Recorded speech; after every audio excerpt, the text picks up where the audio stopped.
Multi speciality hospital Medanta ने उत्कृष्ट स्वास्थ्य सेवाओं की प्रतिबद्धता और मरीज को शिक्षित करने के अपने केंद्र के अनुरूप ब्रेन ट्यूमर के इलाज में हुई नई प्रगति और न्यूरो रिहेबिलिटेशन की महत्वपूर्ण भूमिका के बारे में जागरूकता फैलाने के लिए एक प्रेस कॉन्फ्रेंस का आयोजन किया।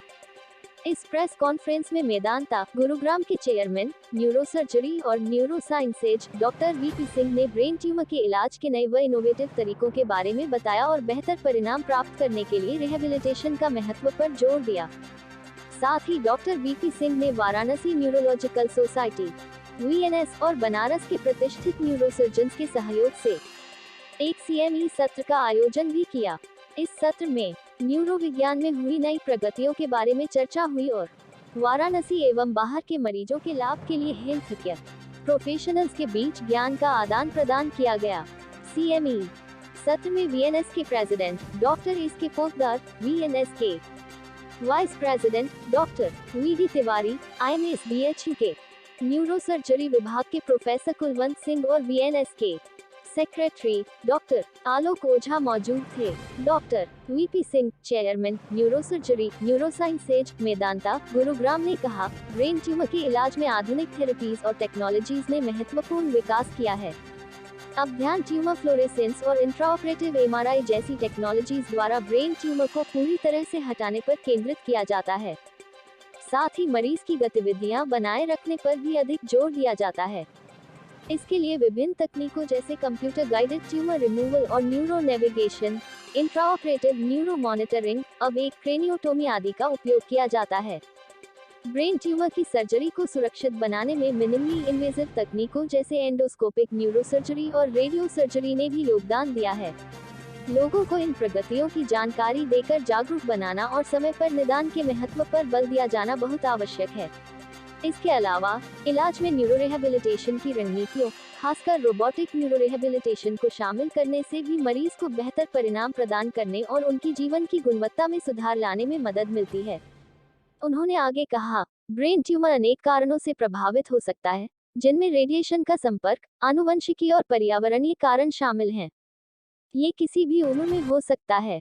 मेदांता में हर माह लगभग 300 न्यूरो सर्जरी के मरीज भर्ती होते हैं, जिनमें से अधिकांश मरीज वाराणसी, प्रयागराज, कानपुर और भोपाल जैसे टियर 2 शहरों से आते हैं। इस बीमारी के विषय में जागरूकता तो बढ़ी है, पर लोगों को ब्रेन ट्यूमर बढ़ने के जोखिम को कम करने तथा उसे एडवांस स्टेज में पहुंचने से रोकने के बारे में शिक्षित किए जाने की अत्यधिक जरूरत है।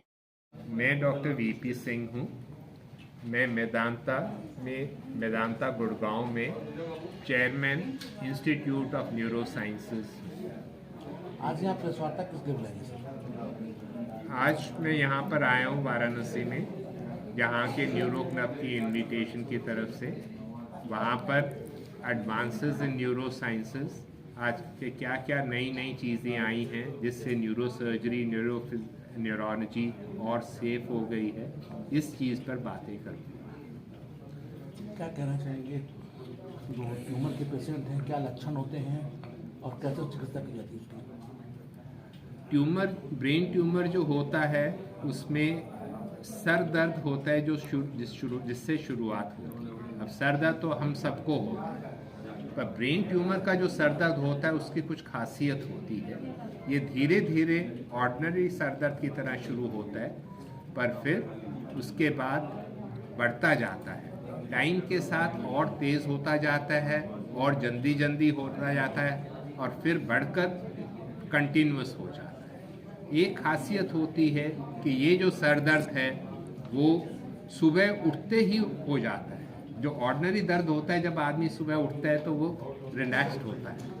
यूजुअली सर दर्द शाम को होते हैं, जो स्ट्रेस के कारण, टेंशन के कारण होते हैं। ब्रेन ट्यूमर का सर दर्द होता है वो सुबह होता है, शुरुआत होती है। सेकेंडली, सर दर्द के साथ और लक्षण आ जाते हैं, उल्टी होना, देखने में कोई दिक्कत आना, किसी हाथ पैर में कमज़ोरी आ जाना, बोलने में दिक्कत आ जाना, या मिर्गी के दौरे पर।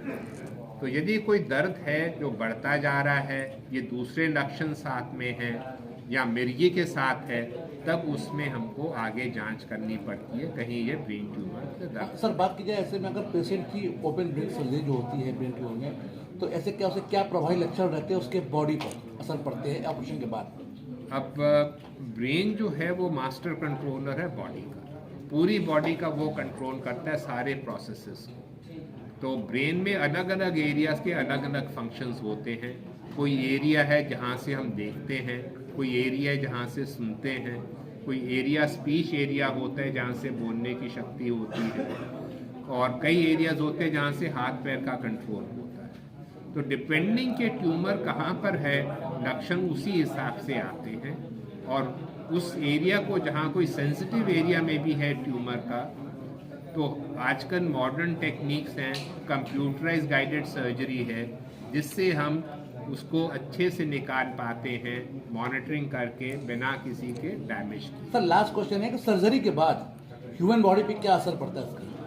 यदि कोई बहुत इम्पोर्टेंट स्ट्रक्चर के पास है ट्यूमर, तो हो सकता है कि ट्यूमर ने ऑलरेडी उस एरिया को डैमेज कर दिया हो, किसी हाथ पैर में वीकनेस आ गई हो या स्पीच अफेक्ट हो गई। तो उसके लिए हम ऑपरेशन में जब हम निकालते हैं ट्यूमर, उस पर प्रेशर कम होता है तो उसमें इम्प्रूवमेंट हो सकता है। पर यदि एरिया डैमेज्ड है तब फिर कमज़ोरी अंग में या स्पीच में रह सकती है। उसके लिए हमारे पास न्यूरो रिहैबिलिटेशन टेक्निक्स हैं जो एडवांस्ड हैं। आजकल रोबोटिक रिहैबिलिटेशन आ गई है, जिसके साथ रोबोट्स द्वारा हम बहुत एक्सटेंसिव और बहुत अच्छी फिजियोथेरेपी करवा सकते हैं, और मरीज़ को कोशिश करते हैं कि जो कमज़ोरी है उसके बावजूद वो फिर भी अपना रिकवर करके अच्छी ज़िंदगी जी पाए। सब्सक्राइब कीजिए हमारे चैनल को और बेल आइकॉन को दबाइए हमारी लेटेस्ट वीडियो सबसे पहले देखने के लिए।